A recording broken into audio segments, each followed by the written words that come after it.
If your vehicle is not equipped with this instrument panel, please see your owner's manual for more information. The Lane Departure Warning (LDW) and Intelligent Lane Intervention (ILI) systems are activated at speeds of approximately 37 miles per hour and above, and only when the lane markings and road edge are clearly visible.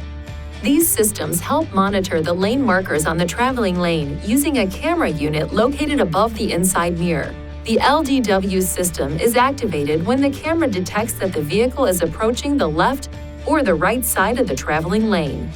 A blinking lane departure warning indicator light appears in the instrument panel, and the steering wheel will vibrate. When ILI is activated, the system automatically applies brief steering force to help return the vehicle back to the traveling lane.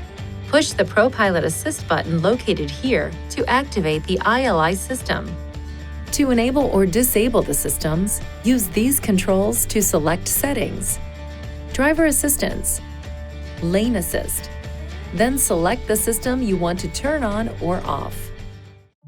Please see your owner's manual for important safety information, system limitations, and additional operating and feature information.